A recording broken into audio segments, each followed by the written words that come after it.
So today we have two bricks going head to head. Luke Cage versus Rhino. Who wins? Well, let's find out. So first off, Rhino. I cannot pronounce his name, I'm sorry. But he was just another thug in the Russian mafia who wanted to make easy money. He underwent a life-threatening series of chemical and radiation treatments for several months, which turned him into Rhino. He's gone through these several times to increase his strength. He's strong enough to lift anywhere between 75 to 90 tons. Despite his large size, he's quite fast, especially while charging or ramming his opponents. He has reached up to 90 miles per hour before. He can physically exert himself for 24 hours before getting tired. He's very durable, as he can withstand high caliber bullets, falls from great heights, light anti-tank weaponry, 1 ton of TNT tanks, extreme temperatures ranging from -50 degrees Fahrenheit and -1000 degrees Fahrenheit. Although he has no formal training, he is still a formidable hand-to-hand fighter using because he uses street fighting techniques with his strength and durability, making him even more dangerous. He has a horn on his head that can cause a lot of damage, especially with a lot of momentum, which he usually uses. His only true weakness is that he's not very smart, and he very rarely uses his brain in combat. And in the other corner, we have Luke Cage. Carl Lucas went through an experiment called the Bernstein process. This made his skin indestructible, granting him superhuman strength and durability. He now fights crime in New York City under the name Luke Cage.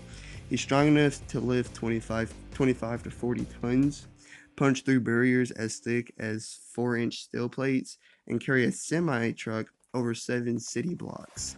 His skin is as tough as titanium. Bullets bounce off of him, blades break when they come in contact with him. He's withstood 1-ton impacts and a blast of 150 pounds of TNT, punches from much stronger foes, and a fall from a 90-story high skyscraper with little harm. Fire and electricity doesn't even faze him.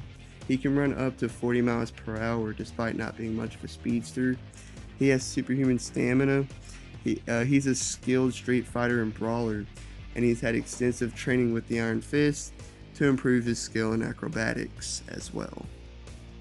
So, these two bricks of muscle are both very strong and durable, but Rhino takes the advantage clearly, as his strength is on par with the likes of like Thing and Colossus. Luke hasn't ever shown strength on that level. Rhino is also more durable. Yes, durability is Luke's thing with his invincible skin, but his organs aren't invincible. They're like normal organs. Also, I'm pretty sure Rhino's horn could pierce through Luke's skin, especially if he had enough momentum behind it. I mean, it's pierced the Hawk, who is more durable than Cage is. Now, Luke is faster and more agile though. Rhino can run up to 90 miles per hour, but he has a hard time changing direction and normally runs into things, causing pain to him. Luke will surprise you on how quick and agile he really is. Something else we need to look at is the fact that Rhino is a mindless brute, while Cage isn't. Cage is a fighter and a skilled brawler and street fighter. Rhino is also one of those characters who loses a lot more often than he should. Like, he's much stronger and tougher than Spider-Man, yet he's lost to Peter several times. Even Captain America has knocked Rhino out with a swift kick to the skull before. Also, Luke Cage has knocked out a charging and rampaging Rhino with 1 punch before. So on paper, Rhino should win. He's stronger, more durable, and his horn could probably do a lot of damage. But based off feats, Cage is winning this one. Rhino is just one of those characters that loses a lot more often than he should. It doesn't make sense, but it's the truth. Luke Cage is winning this one. Like and subscribe, other great stuff. See you on the next one. Peace.